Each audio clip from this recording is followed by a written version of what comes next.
thank you for joining me for another episode of Intuition, Your First Sense. Appreciate you being here.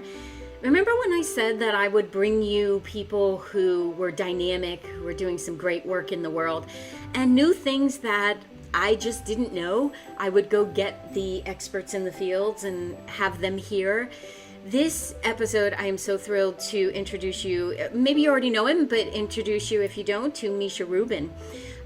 He is a creator of transformational career programs that really are applicable to every one of us. Any of us, no matter where we are in life. He has programs for kids in school. He has programs for the mid-place career person, for leaders, for CEOs, for corporations, and he brings his experience as a partner of Ernst & Young for 20 years, or with them for 20, partner for 5 years, and all of that experience. But also what's really spoke to me, he understands what it's like to be in a career that's fantastic, that provides, that brings connection and financial support, but not really feel lit up about it and not feel like it's a representation of who he truly was. So he actually made the leap, and he has a business and a programs called The Career Leap, and you can find him on thecareerleap.com, but we'll link all that in the notes and all the posts.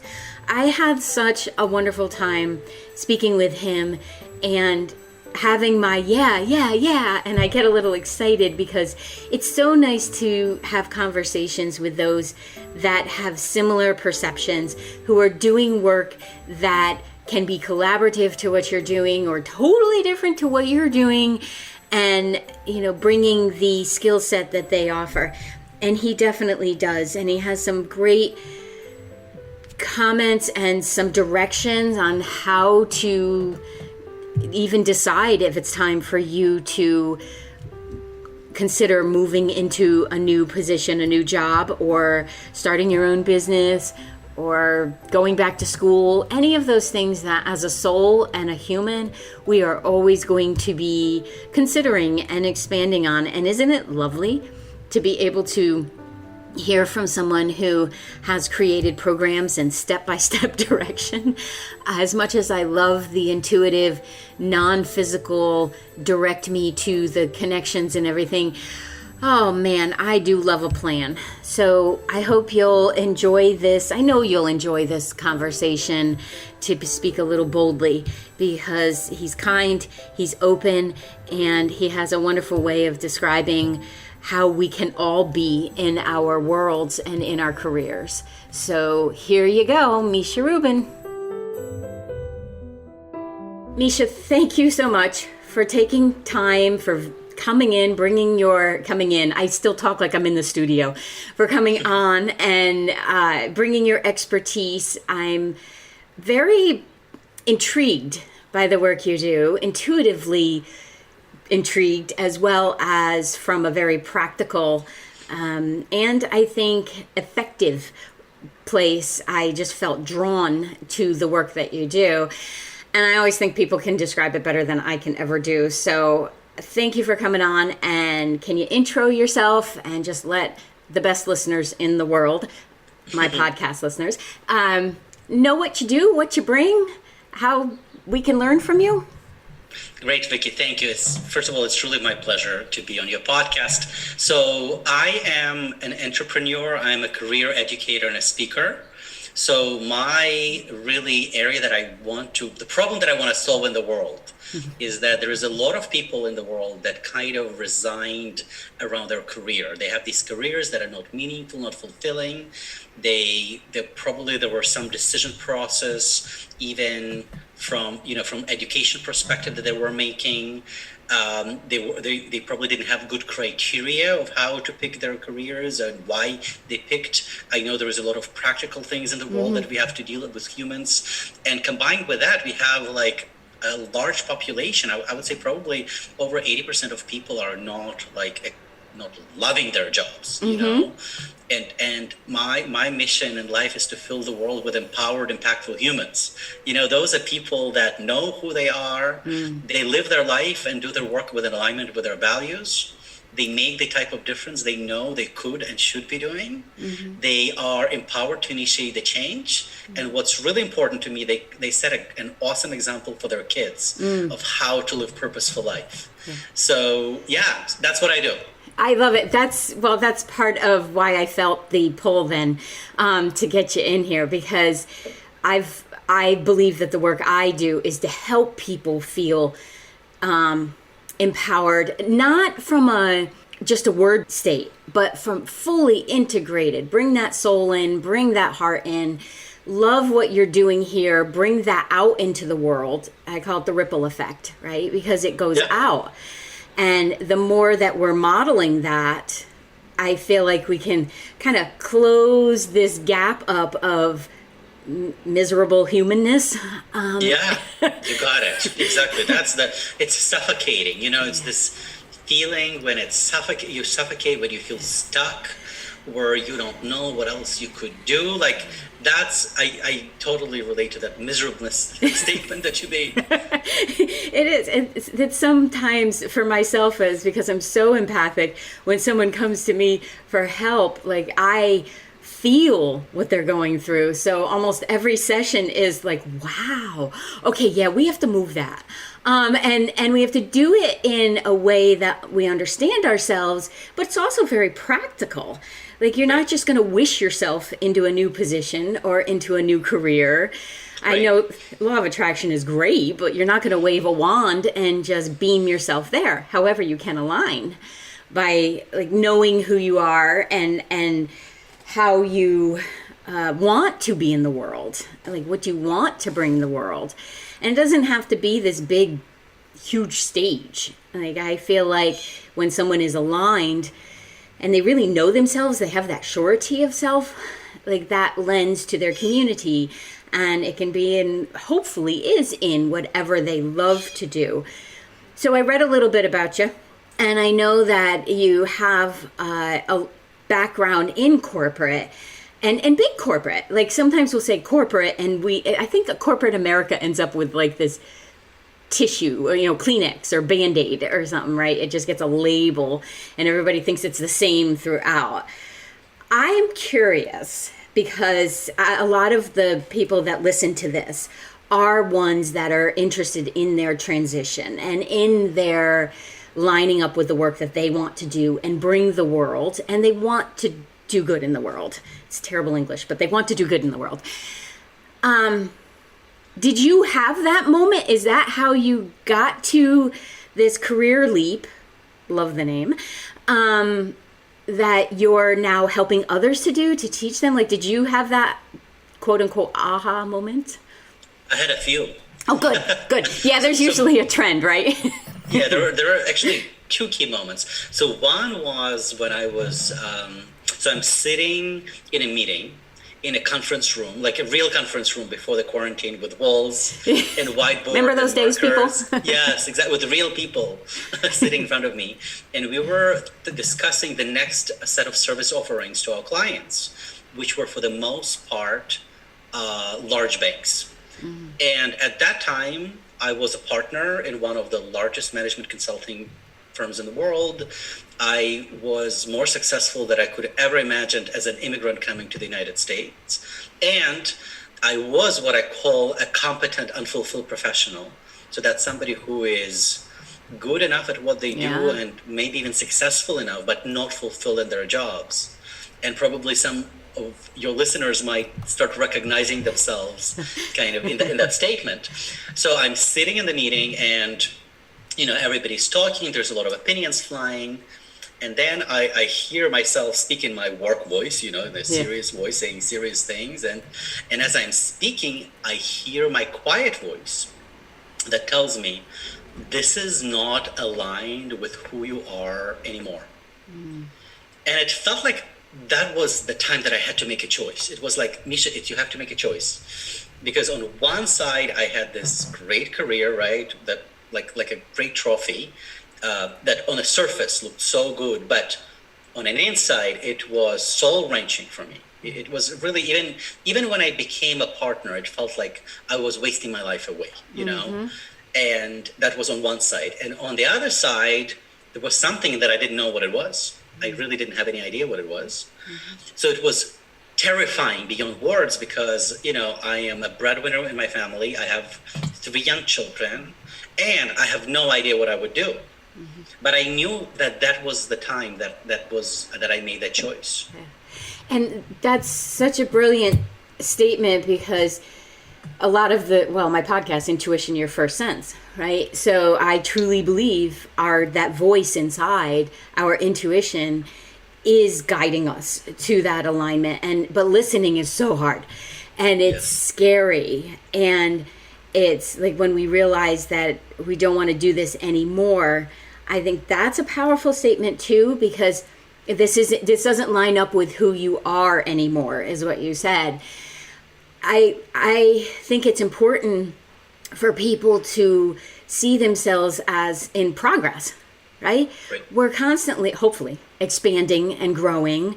Some might stagnate, that's fine. But this growing, I think it's that contrast, like whatever was shifting within you, probably the little ones coming into your home, helping you with that, because those little beacons will have us reevaluating our lives in what lines up with you. But that fear, so the thing that I hear with my human ears is that your work that you do now encompasses what you did before, because we're all, accumulation of where we are. So let me tell you about the second moment, because that's all connected. So at that moment back in the office, I was terrified, right?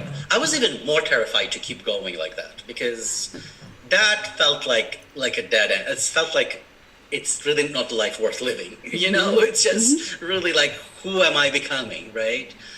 So, and at that moment, what I didn't know that I would start several different leaps. I'll move from one leap to another, and then I would come up with the career leap method, that I would develop it, that I'll start teaching people, that that I'll end up on this podcast with you. Like, I didn't know any of that, right? But one July morning, and I did a lot of study, and I worked with a lot of great teachers, and I read a lot of books, and I did a lot of self-reflection and meditation. And one July morning, I really got to the source why I wasn't fulfilled at my job. I had language for it. I knew how to explain it, how to articulate it, and that was the beginning of the career leap method. That's when it started. So you had the language for career leap came to you, is what you're saying. I had like this insight that suddenly, like, I could explain why people are not fulfilled in a job. Like, really, not like a gut feeling, not like the intuition thing, but I could put it, like, land it on this earth and explain it. Like, I could tell you exactly why you're not fulfilled in a job, and how to use these tools to find a meaningful and fulfilling job. That's brilliant, because having the knowing and feeling that this doesn't resonate, and even maybe feeling the dissonance between whatever work you're doing or however you're being in life. It doesn't necessarily have to be career. That's the subject we're talking about. But that knowing, and then being able to formulate a plan, like you said, have the words, and then you can go to the next step. So then you obviously bring this to your students, to your client base, to the companies that you work with. Because being able to bring words to stuff, I know that's been a lot of my success. As someone will come in, they can feel it, but they can't speak. They don't know what it is. And I love analogies. So a lot of the times I'll be like, when you feel this, or when that happens, or, and then creating a plan from there, it gets to ground it in this world, because we need this in our humanness.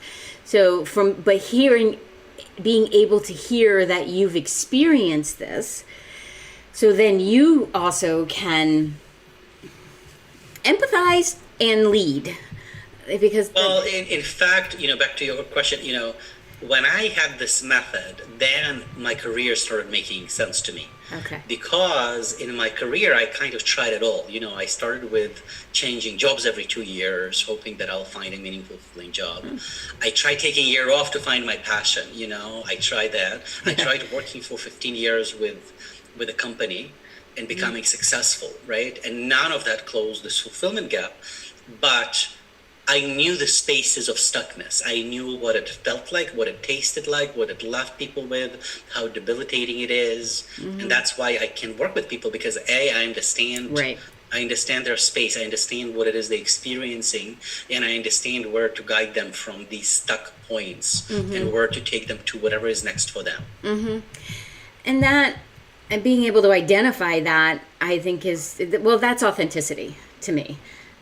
Being able to speak, I know the word gets tossed around a lot, but that's truly being able to speak from that place and have that human connection and the skills to then help someone shift. So you said that you were able to identify some of that stuckness. What are some of the stuckness that you see or experience with others?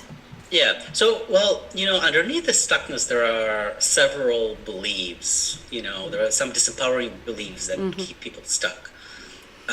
So one of them, like, I'm too old, so that's a common belief, regardless of, by the way, that belief comes up regardless of age. It does. Kind of it's in spite of what it seems, it's actually an ageless belief.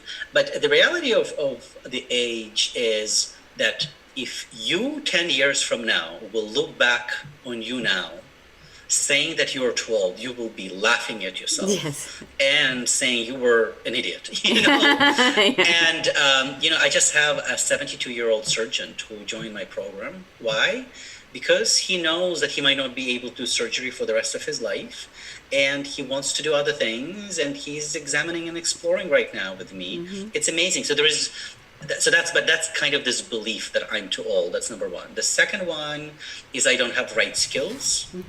What people miss is that in current environment, about 45% of skills becomes irrelevant as we speak, just with the way technology and society is moving.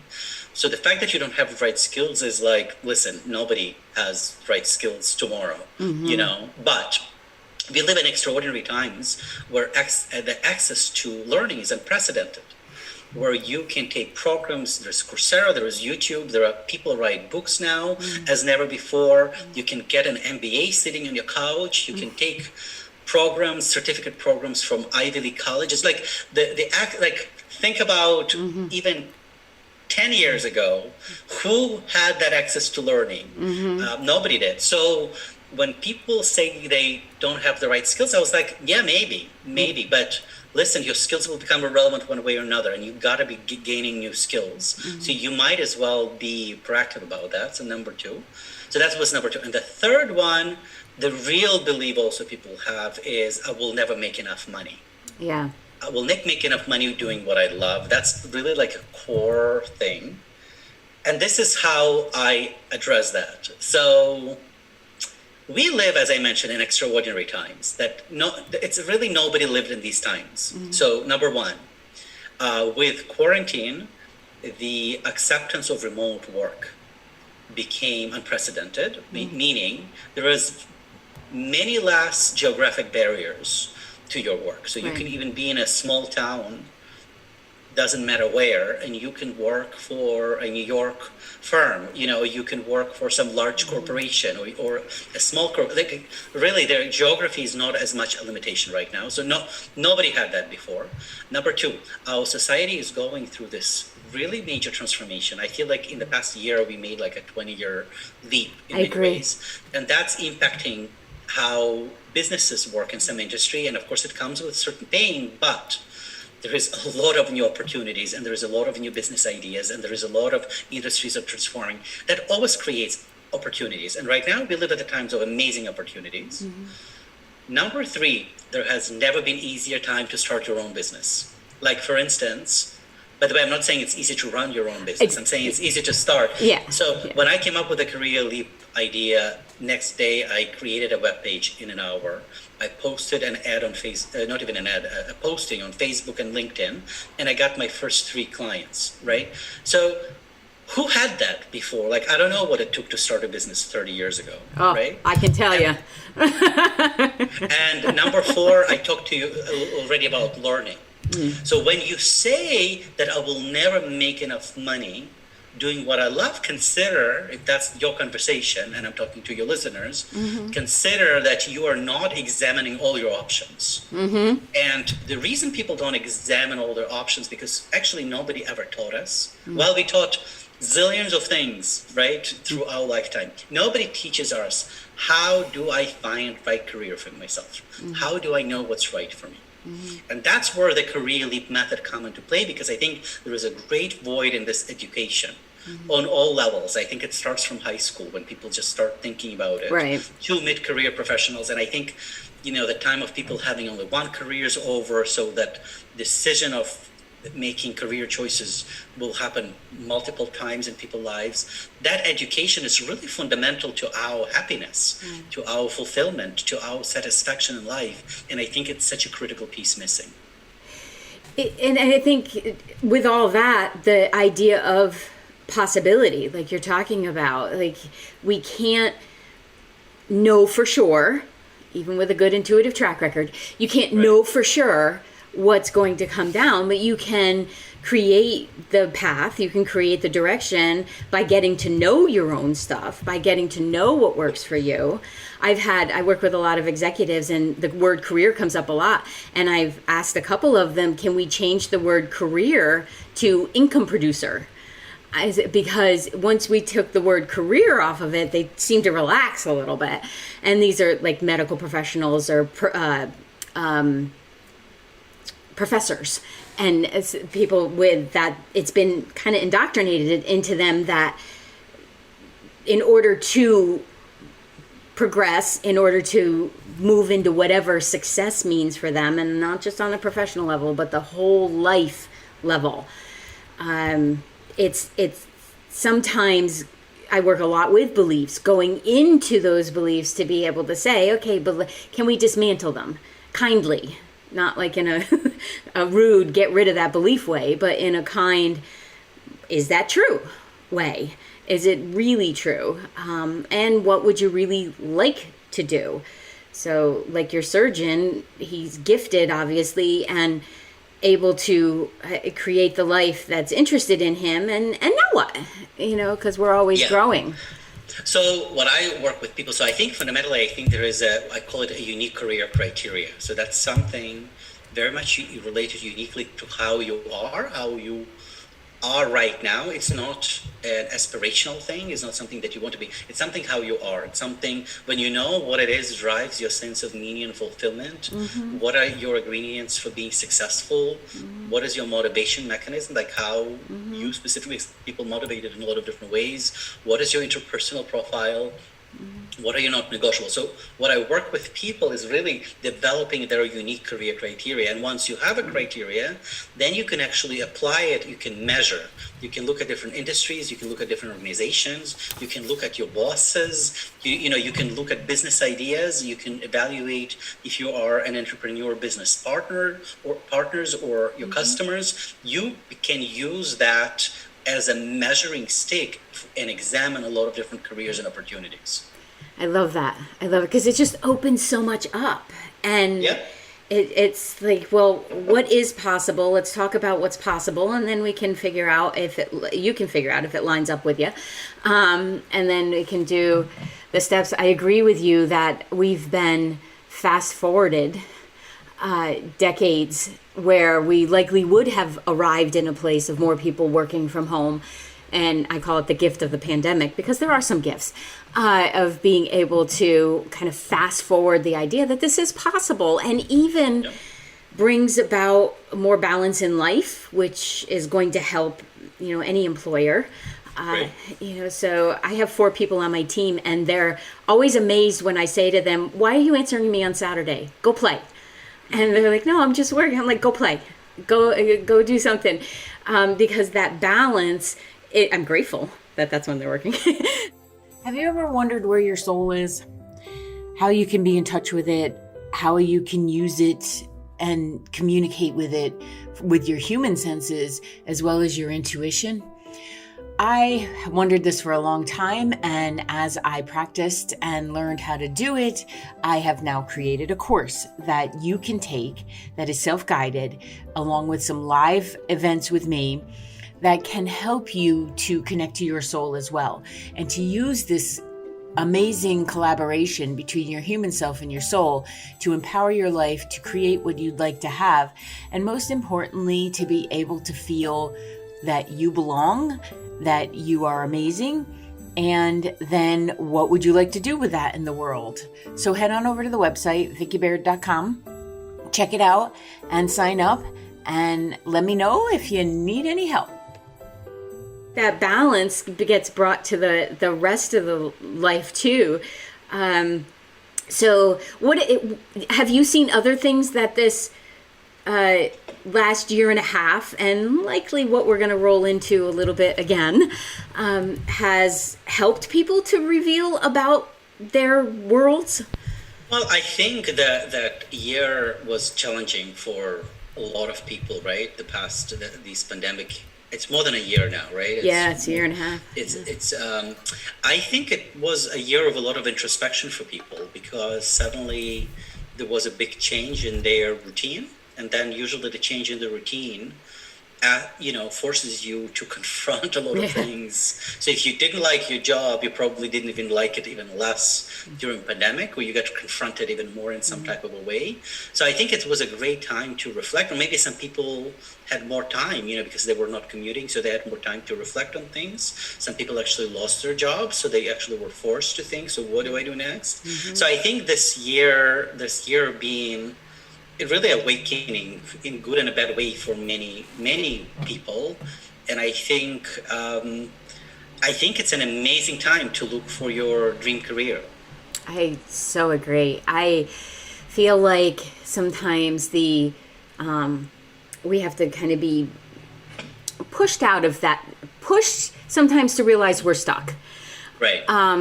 Pushed also to see the brilliance in something too, because that complacency, or like you said earlier, that sometimes it's necessity that you're in the work you're in, and you just got led there almost like a moving sidewalk, just kind of guided you into that next quote unquote right step, and you're like, okay, this is the next right step, okay, this is the next right step, and then the landscape changes, and it's like, oh holy heck, what do I do here? And I had said in some of my videos and stuff in the beginning, just promise me you'll at least ask yourself what you like during this, because just do that. I know there's enough going on, and I feel for those of you who had kiddos at home, and juggling all of that. So sometimes a nudge from the universe isn't such a bad thing, because it can move you, at least have you aware of what that busy schedule can hide from you. I see a lot of people caught up in busyness. And when if I ask them, can you take 10 minutes? Do you have 10 minutes in your day? Can you do that for reflection? They're almost panicked. And I'm like, it's okay. We don't have to do anything about it. We just have to take that time to ask. And so that the ahas can show up. Because if you don't pause a little bit, sometimes those ahas are tough to bring in. So what do you see as I hesitate to use the word successful, because I think it can be kind of a tough word for people, but what's an example of a good transition, that you've seen in someone that maybe made you as the facilitator just light right up? Yeah, let me give you a few examples, and then maybe it would be great for me to talk a little bit about the method, about how the method works. Perfect. So, one example, there was this woman that came to me. She was an architect, and she basically arrived to the conclusion that it's just impossible to be a woman architect. And the thing is, she worked for this old school, architectural firm, and she felt like, she wasn't heard, and, there were all this, like a little bit of like a boys club where she felt a hard time, and she was just very disappointed in the whole field. And she came to me and she said, I just want to leave architecture altogether. I want to figure out what I would do next. And first of all, we identified her unique career criteria. And when we did that, she could examine the field of architecture, not just the place where she worked, but the whole field. And when she did, she found a lot of places that were totally aligned with her values and with her strengths. And she said, Misha, I don't want to even explore other industries. In fact, working with you, I remembered why I chose architecture in the first place. Oh, wonderful. So that was an example of a person like falling in love, not necessarily with her job, but with her field and what she picked. You know, I just had this beautiful woman who was a nurse for the past 30 years, and she got a great career. Her kids are older. She said, you know, I'm done with nursing. She said, you know, in her words, like, there's so many options. I don't even know what I should be looking at. So when she joined my program, and throughout the program, she developed the career leap to become a holistic wellness coach. Lovely. And she was super excited about it. And she decided to go to school, you know, to go to grad school. And while doing that, you know, because that became her a little bit longer term leap, because it will take her a little bit of time to get there. She said, you know, I have a yoga teacher certificate. I want to work with other holistic healers. In the meantime, I'm done with nursing. So she created an intermediary leap, you know, in the short time, while she's working on her big leap. You know, another student of mine, he is just this super talented guy that had a degree in pharmacology, that had his own construction company, that was doing like million, and then he was also a part of the you know, junior garden program in his city. And he was just so talented and could do so many things, and he was trying to do so many things, that he just felt so dispersed and not achieving anything and lost. And then again, you know, we'll work through the criteria, we'll work through all these things. And, you know, he explored so many leaps because he can do so many different things. If he went this direction, and then he realized that what he really wants to do is to have his own organic farm. He was very committed. First of all, he loved it from childhood and through this junior garden program that he was participating in. Second of all, he was very committed to his community, and he wanted to bring education about how to grow food and how to deal with food to his community. So that's what he started. Anyway, so there's a lot of inspiring stories, and some people leave the program and just say, you know what, I never felt alive like that in a long time. Now I see some people changing how they behave in their current job. So there's a lot of interesting things going on. Yeah. I love that aspect. That's what's intriguing to me and gets me excited when somebody says, I work with a lot of entrepreneurs, and they're like, help me, because I just love the kind of nerdy side of entrepreneurial life. When you can recognize that the whole picture doesn't have to change because you really are the common denominator. Right. So connecting in with that common denominator, and I love the figuring out what you like about what you're doing, and like what are some of the things that could shift, and sometimes it's your perspective towards the work you're doing. Yeah. And the big leaps. I had a client who tried to make too big of a leap, and it's funny because I had said to her, there are times I have I can't get my finger to point to it, right there, is a sign that says sometimes the only form of transportation is a leap of faith. Right. And I do believe that.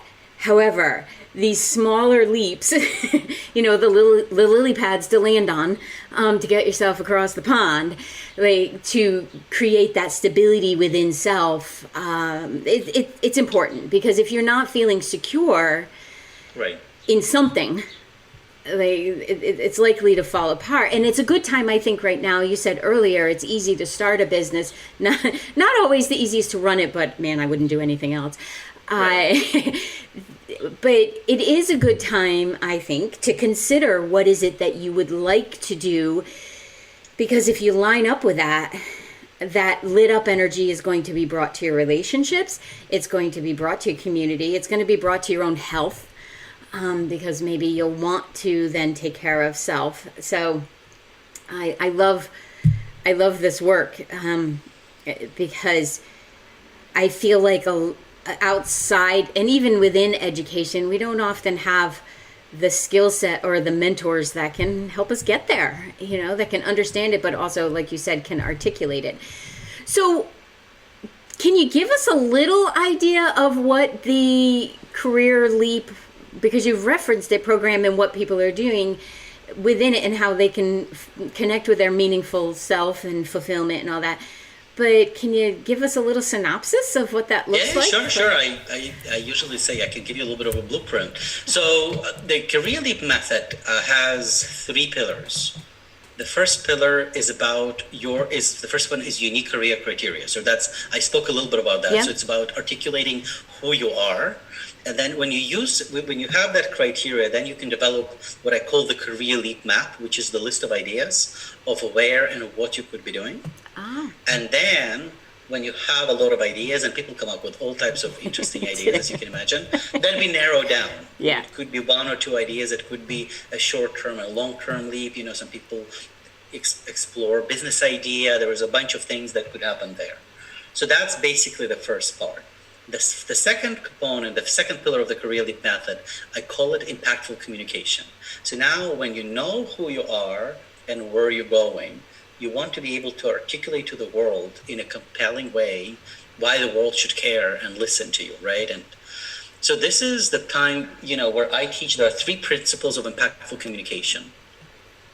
The first one is being authentic, so being true to who you are, true to what it is you want to solve in the world or where it is you want to make a difference. The second piece is being relevant. So when you talk to the listening of the other, when you understand, if you're writing a letter, that you understand who's that person, who's that organization, what it is motivates them. Mm-hmm. And the third one being transparent, meaning you are transparent about what you know, what you don't know, what you have, what you don't have. That's the principles.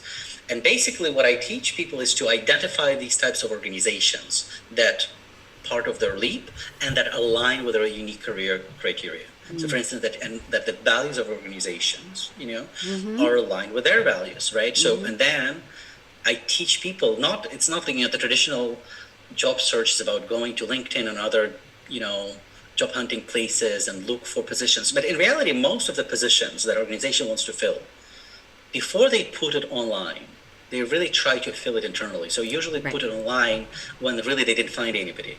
So building relationships with these organizations. So if you have organizations that actually are aligned with your values, that you want to solve the problem, I teach people how to pursue them. I teach my students how to write magic letters. A magic letter is a form of communication. And the reason that I call it magic, because it's designed to produce a non-linear outcome. Okay. It's where you apply the 3 principles of impactful communication, being authentic, relevant, and transparent. And when you tell your story about who you are, what it is, the problem that you want to solve, but in a way that it's relevant to this organization that you're pursuing. And people create, I recently got a text from my student, and she's like, magic letters work. The CEO invited me for lunch. Because she wanted to transition from Wall Street to an educational company, for instance, and she wrote a magic letter, and here it is. Or that woman Rebecca that I talked about that applied to grad school, the application deadline was in April, and we wrote a magic letter in June, right? Yeah. But you gotta admit it, because we made a case of why. So this form of communication is just super powerful, and then from there we can go to interview. But actually, in my philosophy, is not them interviewing you, because that's their job. Right. It's really you interviewing them to make sure that they are the right organization, and then how you negotiate. So that's the second pillar, right? Mm-hmm. So the first pillar, where you are, who you are, and where you're heading. The second pillar is about getting there through these communications. Everything is in communication, right? And the third pillar I call unstoppable mindset. And there are a few things happen there. One is I train my people to become masters in dismantling disempowering beliefs. I love it. I developed the whole methodology on how beliefs are actually structured and why we structure them in a particular way. And I train them. And, usually I know that it works when somebody's talking to me, like when my student is saying something, it's like, that wasn't a disempowering belief. So they catch it themselves and they dismantle it. Yeah. And then I also teach people how to take bold, intentional actions. So if you deal with your disempowering beliefs, first of all, it will open up all your options of what you're exploring. Second of all, it will open up how you're pursuing your leap. So this is the time of bold, intentional actions. And I have a bunch of things that I teach them there. But in a way, if you look at all these three pillars, we're applying them in the area of career. But fundamentally, they are designed to create an empowered, impactful human. Maybe not even create, but I usually say we nurture, strengthen, and unleash an empowered, impactful human that you already have that. You already are that. Right. It's about taking it into the world and having it make a big difference there. Right. Oh, I just love everything you just said. And I love acronyms. So the authentic, relevant, and transparency is art. So the art that you're creating and helping to create, people are creating in their own lives. And then that, like you said earlier, can be hopefully taught to children. And so that I'm putting words into this, but what I have felt is even if we heal our own wounds, right? And we understand we're not passing that disbelief or those false beliefs on. And, like I've said to my kiddo, let me save you 20 years. Let me do the work here so you don't have to do it when you're 40. And, to create that world, the whole world that we want to live in. Because like you said earlier, we're not limited by, plane rides or anything like that anymore, and connecting with these phenomenal people that exist in the world, which is very exciting to me. So what is it about this work that lights you up? Because we talk about the authentic and meaningful work and fulfillment, and I can hear it in your voice, but I'd like to hear from you. What is it that lights you up about this?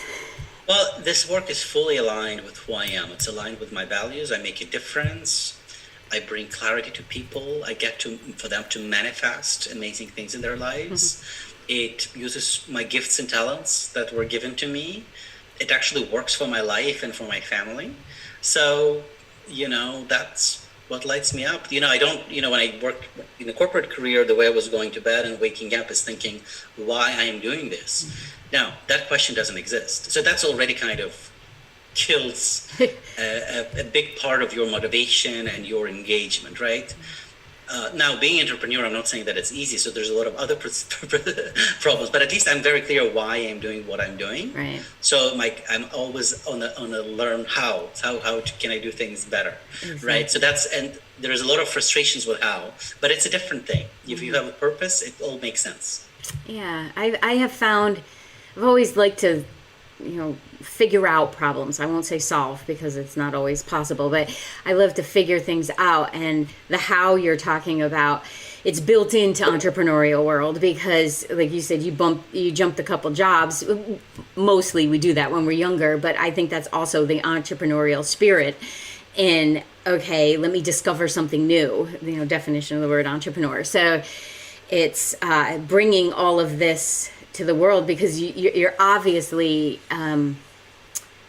like radiating that, right? And that I feel like is the truthfulness in where people find you, and how they connect with you and the work that you're doing. And I love the magic letter and the formulas and all that. I think our brain really loves that. It wants to dream big, but it also wants what's my step, and if I don't know the step, where's this person that does know that step, and is that person who knows that step someone who hears me, who sees me, who isn't just going to tell me what job to go do, but is going to help walk with me, guide me even sometimes. So I love this work. So where can people find you? MishaRubin.com is really the place, my home. You can learn about my other programs. So this is a program for professionals, but I also lead programs for students. I also work with leaders. I have a program for leaders that looking for what's next for them. I work with CEOs, organizations, and I have a program organizationally to transform organizations to make them values-driven and purpose-driven organizations. So I do a lot of interesting stuff. Yeah, it sounds like it. It feels like a little bit of it's like a playground where there's work to be done. You know? Exactly. So it's being on the playfulness of it, the excitement of it, and you get to act, you get to create, and you get to help bring the change to the world that is sometimes scary for people. And if somebody is listening to this and they said, okay, this sounds great, I can't wait, I'm ready, then you go to the careerleap.com, and that's a website about my program, so you can go ahead and register there. And this will all be in the show notes. We'll put the links in. Excellent. And in the whatever social media stuff that goes out. You know, Michelle is my amazing woman. She is an amazing woman, and she works with me, is the way that sentence should have come out. So it'll all be in there, clickable. Make it easy for people. And then we'll, tag you too, so that they can also find your social media and all that jazz. So thank you so much. I really appreciate it. It's my pleasure. I said from the beginning, if I don't know about something, I will find you the people that do. Awesome. And I will have them on, because then, go to the source, man. Just go to the source. So I really appreciate it. It's so wonderful to have you, to get to know you, and to see what else you're going to offer the world. So. Thank you so much, Vicki. You're welcome. I appreciate your time. My pleasure. If this is something you feel would be beneficial to you, feel free to pop on over to the website, vickibaird.com, or at Coach Vicki Baird on all the social platforms.